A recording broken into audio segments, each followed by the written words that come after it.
Está ocorrendo uma trégua, por quanto tempo eles vão segurar essa trégua exatamente? Isabel Mega, nossa analista aqui de política com a gente. Bem-vinda, Bel, sempre bom tê-la aqui com a gente. O que você está ouvindo? Conte-nos tudo, não nos esconda nada. O que você está ouvindo por aí? De fato, pelo que você escuta, essa reunião confirmada, a gente tem já a apuração e a confirmação por parte dos nossos analistas, Tainá Falcão, a Larissa Rodrigues também confirmou algumas questões de Hugo Mota, a Tainá Falcão assinando com o Danilo Moliterno. Pelo que você está ouvindo, como é que está essa caminhada aí entre Lula e Davi Alcolumbre?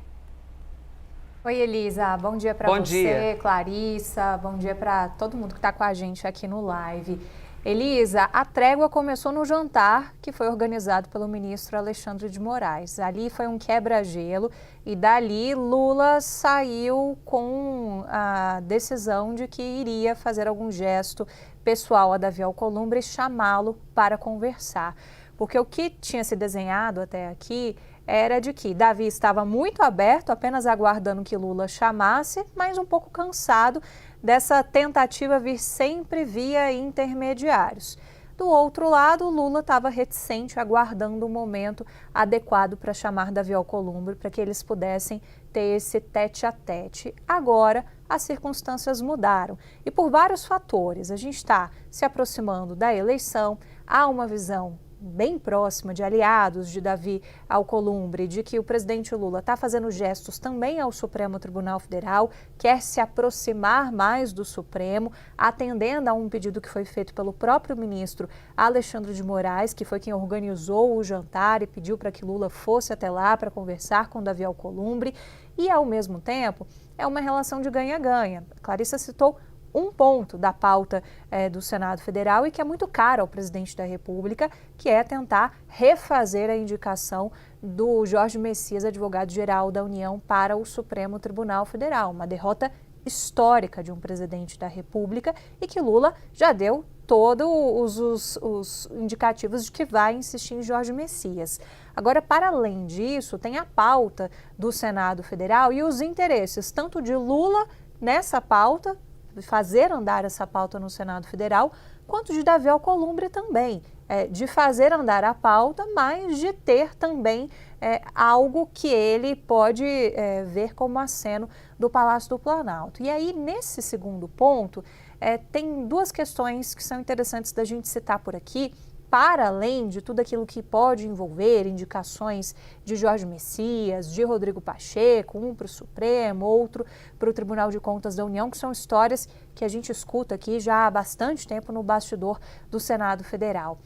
Tem uma visão de que Davi Alcolumbre precisa destravar cargos, a indicação de cargos para agências reguladoras.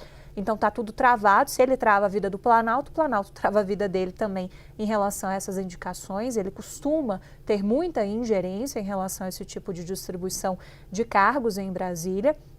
E tem um outro ponto, a eleição está batendo na porta, a gente está vendo um pouco da movimentação da direita, o quanto alguns nomes já muito antecipadamente vão se movimentando em relação a uma possível disputa ao comando do Senado em 2027.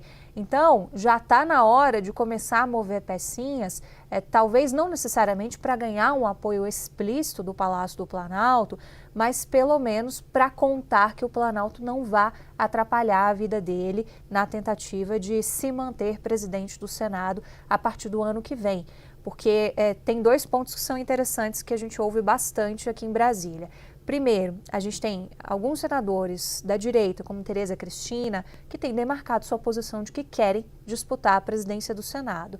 E outro ponto, a gente vai ter um concorrente possível de peso para Davi Alcolumbre, que é Arthur Lira.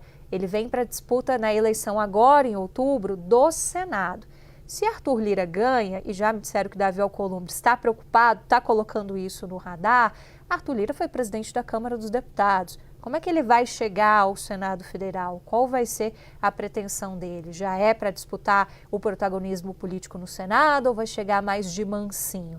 É uma dúvida que se tem na política, mas é uma pulguinha atrás da orelha, já incômoda o suficiente para que alguns aliados próximos de Davi Alcolumbre entendem que ele também começa a se mover já pensando mais à frente. Então, eu costumo falar muito essa frase aqui no live, A gente está indo, o político está voltando, Elisa. Eles costumam olhar esse jogo de estratégias com muita antecipação. Então, sim, são camadas e mais camadas de elementos que justificam, tanto do lado do presidente Lula, de ter interesse agora em trazer Davi Alcolumbre para mais perto, fazer acenos, quanto, do outro lado, a gente ter Davi Alcolumbre também ainda mais aberto a aparar as arestas dessa relação que foi bastante conflituosa nesse ano. E no meio do caminho tem fim da jornada 6x1, PEC da segurança.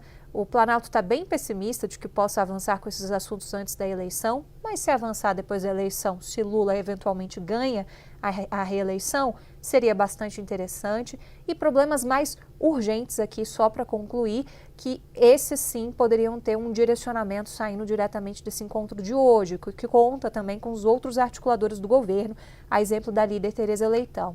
Tem MP da taxa das blusinhas, a medida provisória que retirou a cobrança, ela vence agora em setembro, isso é assunto com o selo de urgente do Palácio do Planalto. Tem política dos minerais críticos, entre outros assuntos que aí sim o Palácio do Planalto acredita que pode sair com direcionamentos de Davi Alcolumbre já a partir dessa reunião. Isabel Mega trazendo aqui as apurações, os bastidores disso tudo, Clarissa Oliveira também contando pra gente as andanças e semanas à frente, meses à frente, a gente vai compreender se esses movimentos vão se manter, se essa trégua vai se manter, se a gente vai ter esse cessar-fogo aí por quanto tempo, a ver como serão os próximos capítulos, hein?